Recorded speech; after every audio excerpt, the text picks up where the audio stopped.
Hey everyone, welcome back to Hey. Gracefield Families. Today we're talking about giving our kids time. And have you been there where you've given your kids an instruction and it just feels like an eternity for them to respond? Have Yeah, you? we have. We have. It's very Absolutely. frustrating, isn't Yeah. it? It is frustrating, particularly when you have a deadline or you got somewhere to go really quickly. But rushing our kids out the door or rushing them to change what they're doing is actually counterproductive. And in the blog today, we are going to explain why. So stay tuned and we'll discuss it together. Yeah, hurry up.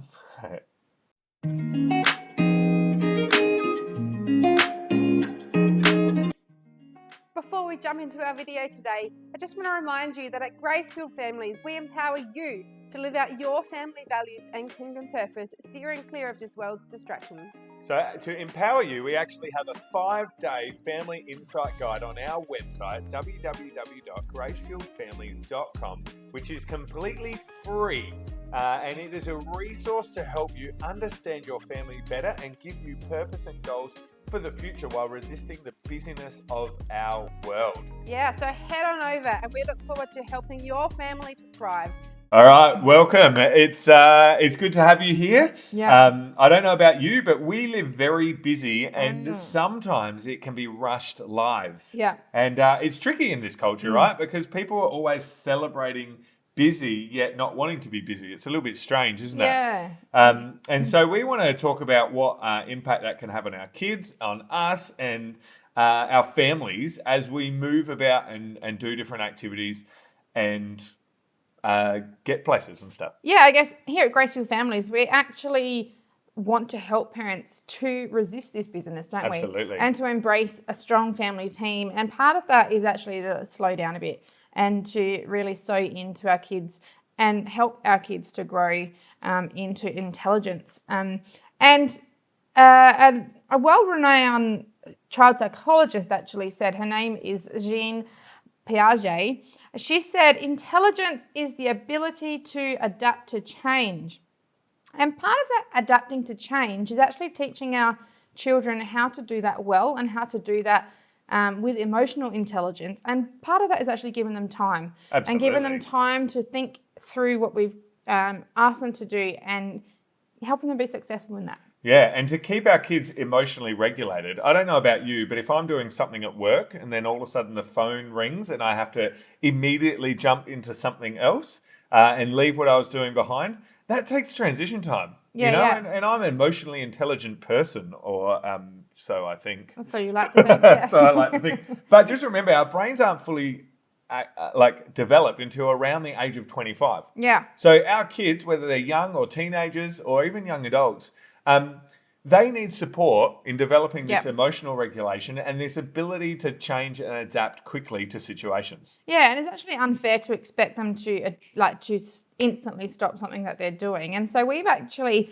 brought in our house warnings, haven't we? Yeah. Of like time warnings. So Yeah. we're leaving in 5 minutes time, or you'll need to stop your game. You know, you got 1 more minute and then the game needs to stop, or whatever it is. So we're actually giving our kids time to think through that so that they know it's coming, their emotional intelligence can grow, and then actually when they have to stop, they're prepared for that. And so it actually helps them stay emotionally regulated. It helps them with processing information. Yeah. All right. Giving people time to process information. I don't know about you, but sometimes I throw instructions at the kids, or I say, get in the car, and I expect them just like to immediately get up from what they're doing and get in the car. But they actually need time to process information just like you and I. And we can so quickly forget that. Yeah, and actually this can actually help to grow their working memory because they actually need to be able to remember what the instructions are, and giving them time to process the instruction before they have to do it actually helps with that, doesn't it? Absolutely. And lastly, problem solving.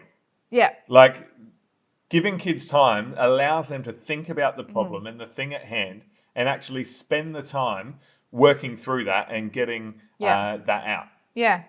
I guess another benefit of giving your kids time is respecting their world as well, because they are people, just little people. And so they have a very important business, and mostly that is playing. Yeah, unless they're teenagers. Unless they're And teenagers. then it could be, Instagram. Yeah, or something I hope else. not, But, it's when they're immersed in this world, particularly this world of play or their own time or doing their own thing, like interrupting it straight away, it's really unfinished business, isn't it? Yeah. And so we need to respect that it will be unfinished business if we don't give them that time. Again, think about you. You're cooking dinner, mowing the lawns, whatever, and a kid comes and interrupts you. Your first thing isn't necessarily, oh, yay, an interruption from what I'm doing, unless you're really hating what you're doing. We want our business finished before we get interrupted with what's going on. Our kids, our teenagers, exactly the same. All right, they need to finish their business before they can move on. That doesn't mean they need 20 minutes, but they need some time to finish up and do that sort of thing. Yeah, as Steve mentioned before, like transition time, transitioning from, I was doing this, then I get a phone call and have to do this straight away. Without that, it can actually be hard. And so transition time and giving our kids that time, it actually helps them to be more cooperative. Yeah, I think about like if we're at a friend's place or a family's place and our kids are playing, they're having a great time and we want to leave, saying, hey guys, 5 minutes, we're going in 5 minutes. That gives them a chance to go, oh, okay, we're leaving our friend's house in a moment and we can go. And we've seen times where we don't do this and it actually results in dysregulation, doesn't it? Because you rip them out of a situation they're just not ready for. Yeah, and so in that, giving them time and that transition time, it actually helps produce the social skills. So the social skills of emotional intelligence and being able to stop something without a tantrum.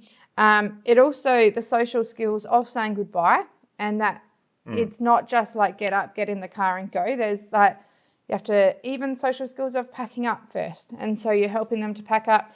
Then you say goodbye to everyone, you say thank you, get in the car. Those type of things, giving them time to do those things and also giving them that transition time first helps them to do that well rather than get in the car because they've got a tantrum. Absolutely. And one of the things that's really important with this, we've talked about giving them 5 minutes when they leave a place. I was reading something not long ago that was saying, be careful how you do this and that you actually give them a sense that it's 5 minutes. Yeah. Because what you can do is if you say, oh, we're going in 5 minutes and then it's 20 minutes. And then the next time you say we're going in 5 minutes and they get 40 minutes. And then the next time you say we're going in 5 minutes and they get 2 minutes. It actually gives them a false sense of time and what time is. I never forget, I did I'm a teacher and I did a professional learning day about this, and they were like, parents are actually to blame for the reason that our kids don't understand time properly. And I was like, whoa, that's a bit harsh. But then when I thought about it, I'm like, that's kind of true. Yeah. So it's really important that maybe you put a timer on your phone. We've done that before, or you keep a close eye on the time, or if your conversation gets away with your friend again, you say, hey guys, that 5 minutes is up. I'm giving you another 5 minutes. Giving them the appropriate understanding of time is really, really important. And when they know time and they hear next time, 5 minutes to go, that actually helps to reduce any stress or anxiety that might come from knowing what's going on and uncertainty about what might happen. Yeah. And it also helps, I guess, in many ways to build independence. Absolutely. Because then they can actually independently stop doing what they're doing, stop the game that they're doing, stop the conversation or finishing up the conversation. And so it's actually teaching them their own independence and fostering that self-reliance, isn't Absolutely. And you're teaching them life skills, right? Everyone has to leave a place or everyone has to transition from one thing to another, even if you don't want to at times. Yeah. It's teaching them those life skills. Yeah. But we always need to remember that every child is different. Yes. All right. 100%. Some kids will react to transition time really well. Others will struggle even more. And we need to build scaffolding around our kids for each of those. Yeah. And you might even find that a timer works really well for one child, but it doesn't work as well for another one. So you might have a different strategy for them. So absolutely. It's about tailoring it to your children and your family. Absolutely. And the key is to be patient. Observe your child's cues. How are they in this? And you might need to adjust expectations with things. Usually that's our own expectation. We've got up late. We need to get to basketball on a Saturday morning. We're saying, get in the car, get in the car, get in the car. I mean, we've got these expectations that are unrealistic on our poor little children on a Saturday morning. And it just creates stress and anxiety. Rather than if we just got up 10 minutes earlier, we could have fixed that whole situation. Yeah. And I guess too, we've spoken about it before, that an expectation is often helpful if you set it before the time. Yeah. So, for example, even this morning, actually, we forgot to tell our kids that when you get up, we're leaving pretty quickly this morning to go to basketball, so you need to get up and get dressed, blah, blah, blah. I come downstairs and, you know, they're playing and they're not even getting ready. I'm like, quick, we need to get ready. But I actually forgot to set that expectation last night. And so we need to sometimes pre-prepare our kids that we're going to be doing this and this and this, and that expectation then is realistic for them to follow. Absolutely. And so giving them time, that helps with the process. And if you're going to a friend's house, well, when we say it's 5 minutes to go, you know, we expect that you will then, after those 5 minutes, pack up and go happily. So giving them the expectation first and knowing that they're going to get that time at the end before they can, they have to pack up. It can really help just with the emotional regulation, finishing well, and also, it can really help nurture them and grow them in those social skills. So we are people that want to beat the whole excitement. I don't know, people don't even like it, but this whole culture of busy and rush as something that is a positive and good thing.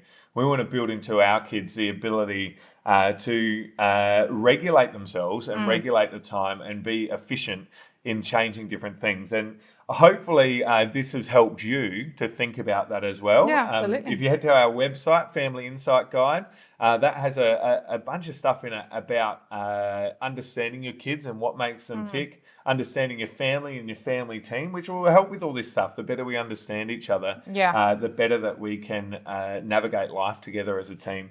And so, hopefully today has been helpful. If it has, share it with 2 friends. Okay, and check out our website for more resources and more blog posts and all those sorts of things. And we'll catch you next time. See you soon. Bye.